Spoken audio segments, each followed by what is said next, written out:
One thing that you probably have noticed or have been really aware of is that narcissists change. They change personality throughout the whole time that you know them. And it's very confusing because they were one person right at the beginning and now they're someone completely different. What is going on here is more deeper on a psychological level. And this is what I'm going to be talking about in this video.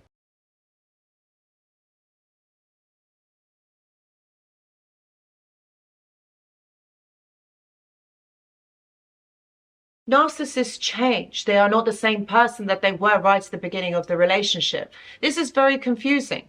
This is really hard to kind of understand and put to words. Is how can someone be 3 different people or 4 different people, in one person? Because when we get to know people, when we get to know someone, we get to know them as they are. And that person tends to be the same throughout your whole kind of interaction or the time that you know them. What we do is when we meet people, we form first impressions. We form schemas about that person. Schemas are impressions about that person. So this is our way of understanding them. This is our way of kind of getting to know someone. So when that schema is changed or when that person appears to be different, this becomes very confusing for our brain and we are unable to make sense of it. And that confusion is the key for many narcissists. And this is why they tend to do that. If you think about it, if you're confused, your defenses are lower because your attention is distracted. So you're not going to be looking at their toxic behavior. You're going to be kind of thinking, well, why have you changed? Why are you different? I thought you were like that, but now you're like this. You may even ask questions as to why this person has changed or why they are doing what they are doing and why is it that they were nice to you right at the beginning and as time has gone on and you've become attached to this person, they have now changed. This is the thing. You see, they tend to do this because they don't have a real sense of self, my friends. Narcissists don't. For us, as growing up, we form an understanding, a sense of self. This is usually between the ages of I would say 7 to 12. We form an impression of ourselves. We get to know. This is where our personality forms. And there's no one kind of size fits all, but this is how we develop who we are. We get a sense of ourselves, within the world. How do we see ourselves? But usually in narcissistic family dynamics, this doesn't tend to happen because either the child is praised and there's a lot of attention put on that child. So the child then has to form a character in order to please their parents because they can't deal with the fact that if their parents feel disappointed with them, what are they going to do?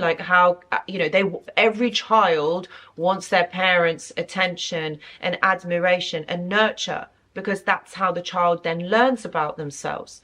Or if the child didn't get any, they were rather neglected, they weren't given the attention, needs weren't met.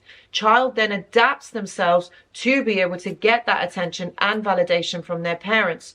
So either one forms someone who becomes controlling and manipulative later. Now, fast forward into adulthood. Think about it, right? This child who has had either one of those experiences now goes into adulthood. This is who they are. Right at the beginning, they are so lovely because what they're trying to do is get your attention, get you to bond, to attach, to connect to them. And you'll notice that once you do bond to that person or you fall in love or you connect to them, they then tend to pull away. Now, a lot of people ask me, Anoushka, do they know what they are doing? Do they know that this is happening? And I would say, I think probably on the most part, they will do. It's more that it's a conditioned behavior because this is something that they have learned in childhood and it's worked for them. They got the results that they wanted. They got their needs met. So they're not really going to be changing it up. They're not really going to think, oh, okay, oh, I need to change. There's no one that's come along and said, oh, hey, you know what you're doing is wrong, or this is rather toxic. You don't really change who you are. No one has come and said that to them. So the narcissist doesn't really have an awareness that that is what has happened, or that, they should change, or they should really have a look at their own behavior. That isn't necessarily what is going to be happening. So a narcissist doesn't change. in that aspect. They will always change up their personality, their values, their identity to suit the people around them. We don't realize this. When we're in this, we don't realize this. We think that this is a little bit odd, a little bit strange. We put it down to maybe it's stress, or there's something else that's directing their attention away from you. We make excuses. And it's really hard. Like, this is what I want to say to you, to spot someone, you know, like behaving in this way or being like this. It's hard to spot that. It's hard to kind of make sense of it because it is such an odd behavior, and you've probably never come across this in your life. Yeah, like you've probably never experienced this. So you're not going to your mind's not automatically going to go to that and think, oh, this is what they are doing. It's only when you've been in this experience once or twice do you then kind of spot those signs. And that's why I want to say to you, the way that they are, what they are doing, this isn't loud, it's not flamboyant, it's very subtle, but it's a very consistent thing that they do.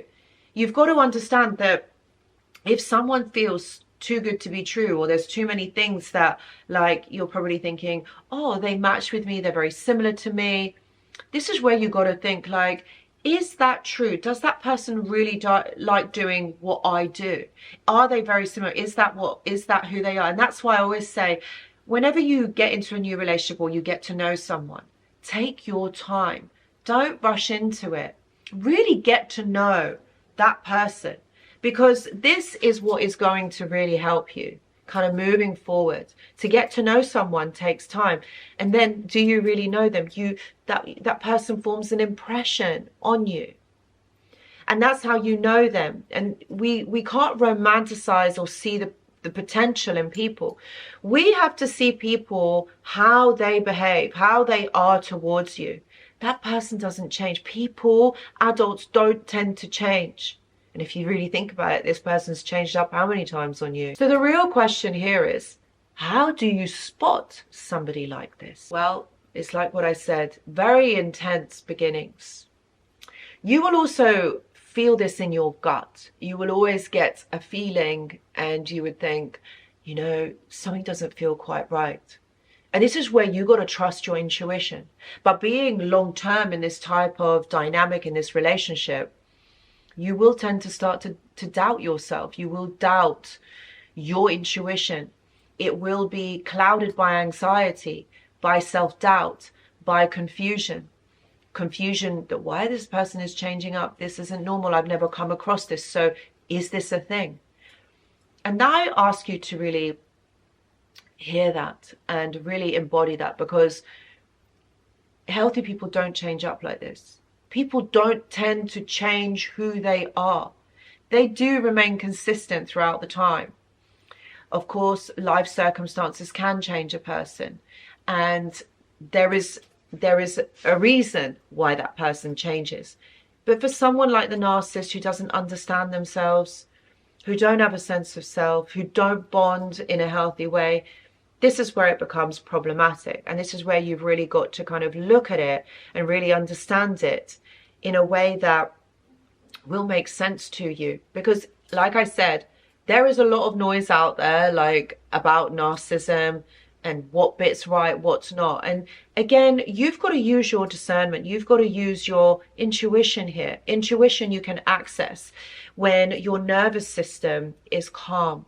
And the way that you would calm your nervous system is, the first and easiest thing I would say is get out into nature. Nature has this, you know yourself, like, nature has this way of calming, has this way of really teaching us to slow down and really look and feel present, ground you in your surroundings. Also the noise of, like, being on a beach near the sea or being in the woods. It all has a resonance, and that is what is important. That is what's very calming.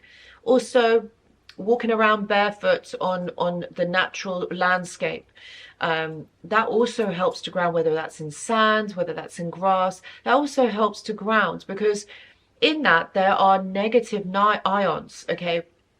And that helps to dispel, for example, the negativity or the anxiety or the depression that you might be feeling in this moment. It helps to cancel it out. So it feeds your body with more negative ions, which alkalizes your body. The next thing that I would say is creating a safe environment. When we have suffered trauma or very stressful situations, your environment becomes your safety, your home, your place where you feel like you can be yourself, like you cocoon yourself. So I feel like environment is also very important. Do you like candles? Is there a certain smell? You know, dimming the lights, candlelight. You know, all of those things help to create a sense of safety. And that helps to really calm your nervous system. Maybe that's drinking a hot or warm cup of cocoa. You know, that's also very warming. These are physiological things that you can do to help calm the nervous system. Because when your nervous system is calm, you can then access your intuition. And that is what is really important. That is what's really about reconnecting to yourself. This is also very healing if someone has gone through emotional trauma, narcissistic abuse, because this is all trauma-based. Nervous system reacts to the trauma, and then it's unable to heal itself. It's unable to feel good about itself. And then you don't trust you. It is about trusting and coming home to yourself that will help you get past this. If you are someone that is going through this, I do offer one-to-one consultations. Please see the description box below for more details. Or there is also my 30-day trauma bond reset. And this is something that I would kind of recommend.